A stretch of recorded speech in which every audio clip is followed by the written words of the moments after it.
Complex numbers are numbers of the form a plus bi. For example, 3 plus 2i. Complex numbers are not real numbers, and while real numbers can be represented by a line, right? You have here a 0, a 1, a 2, here is the square root of 2. Every real number corresponds to a point in the real line. Every complex number corresponds with a point in the plane. Here we think for this point, for example, for this complex number we have 1, 2, 3, and then 2. By the way, the a here is called the real part, and the b is called the imaginary part.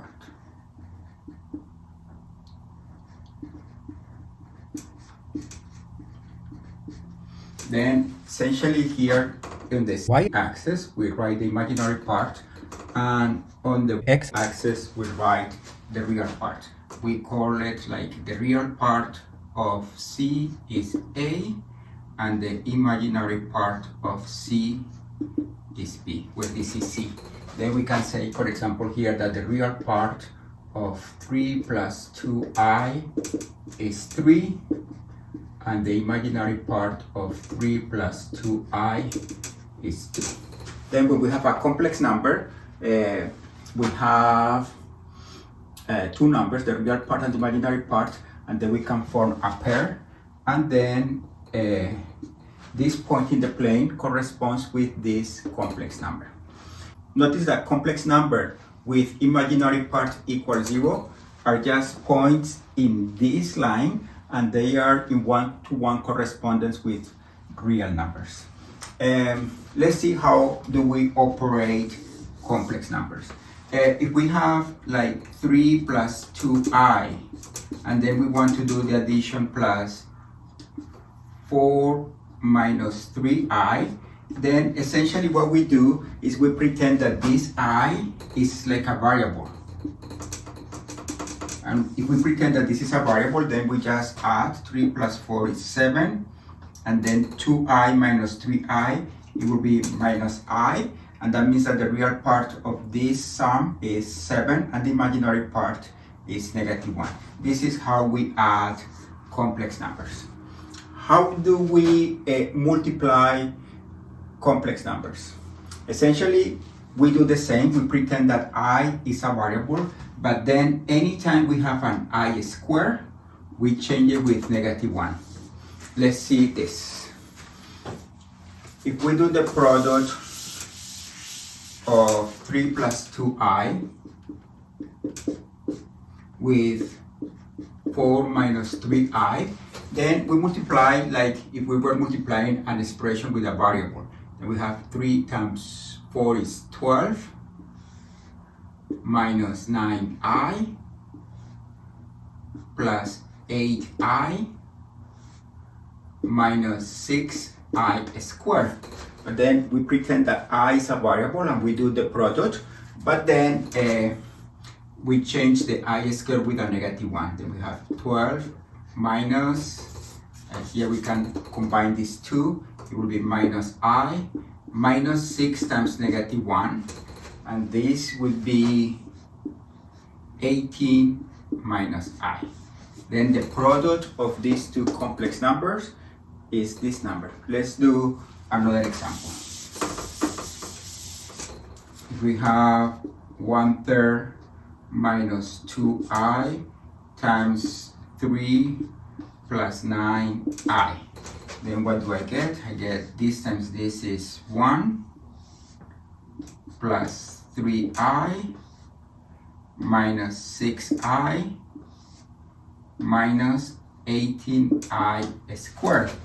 I can combine these two, and I have 1 minus 3i minus 18, and the I squared should be replaced with -1, and then I get that this is equal to 19 minus 3i. Then to do the product, the key part is to replace I squared with -1. Before we do division, we need to explain a concept that is called the conjugate. The conjugate of a complex number. Then if we have a complex number like this, then the conjugate is denoted with a bar on top, and it's just a minus bi. Essentially, we multiply the imaginary parts by -1. For example, the conjugate of 3 plus 2i, we write 3 plus 2i conjugate is just 3 minus 2i. The representation of the conjugate, if this is C, if this is the point, the complex number 3 plus 2i, the conjugate is just the reflection across the real axis. This is the conjugate, 3 minus 2i. Okay, that's the conjugate. And the reason the conjugate is important is because when we multiply a number with its conjugate, we get a real number. Let's do that. For example, 3 plus 2i times 3 minus 2i. Let's do this product. We get 9 minus 6i plus 6i. And here is minus 2 times 2 is 4. And then I squared. But then remember, this I squared is -1. Then this is just plus 4. Then we have 13, and -6i plus 3i is just 0. Then we get 13 plus 0i, which is just 13. Then this is the important property. The multiplication of a complex number with its conjugate is always a real number. Let's do another example. 2 minus I. What is the conjugate of 2 minus I? Is 2 plus I. If I multiply this complex number with this complex number, I will get a real number. Let's check that. This is 4 plus 2i minus 2i minus I squared. I squared is -1, and -1 is equal to 1. And then 1 plus 4 is 5, and -2i minus 2i is 0. Then we get just 5. We use this property to define the division of complex number. Let's do an example. To do the division of two complex numbers, let's say 2 plus I over 3 minus 2i. Then what we do is we multiply by 1. I'm going to write the same expression here and here. And the expression that we pick to multiply that is the following, is the conjugate of the denominator. Then this is 3 plus 2i, 3 plus 2i. And we multiply fractions like the way to multiply fractions. Like for example, if you have 3/2 times 4/7, this is just 3 times 2, 3 times 4 is 12, over 2 times 7 is 14. But here we need to multiply 2 plus I times 3 plus 2i. This is going to be the numerator, and this is 6 minus, plus 4i plus 3i plus 2i squared. And this is 6, and this is minus 1, -1. It will be 6 minus 2, it will be 4 plus 7i. Now let's do the denominator. 3 minus 2i times 3 plus 2i. Then this is just 9 plus 6i minus 6i minus 4i squared. And this is 9 plus 4 is 13. Remember, I squared is -1 times -4 is just +4, plus 9 is 13. And this part is 0. 6i minus 6i is 0. Then this product, which is the quotient that we are looking for, we want to find the real part and imaginary part of this quotient of two complex numbers, and then we multiply by the conjugate of the denominator on top and below here, and then we get that this is equal to 4 plus 7i over 13, and then this is just 4 over 13 plus 7 over 13i. We have found the quotient of these two complex numbers. Let's do another example. What is 2 plus I over I?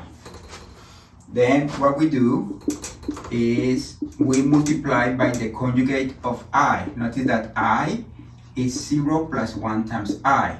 What is the conjugate? The conjugate of I is 0 minus I, which is just negative I. Then I multiply by negative I here and by negative I here. Then let's do the numerator. The numerator is 2 plus I times negative I, and this is negative 2I, and then minus I squared. Negative I squared is just 1 minus 2I. This is the numerator. Now what is I times negative I? This is negative I squared, and this is negative 1, which is just 1. Then this is just 1 minus 2i over 1, which is 1 minus 2i. This is how you do this quotient. Let's do one last example. 3 minus I over 5 plus 3i. Then this quotient is the same as 3 minus I, 5 plus 3i times 5 minus 3i times 5 minus 3i. Notice that we are not modifying this quotient because we are multiplying by 1. When you divide a number over itself, it's just like multiplying by 1. Then the numerator here is going to be 3 minus I, 5 minus 3i, and this is 15 minus 9i minus 5i plus 3i squared, which is 15. 3i squared is 3 times negative 1, negative 3. 15 minus 3 is 12 minus 14i. This is the numerator, 12 minus 14i, and the denominator is going to be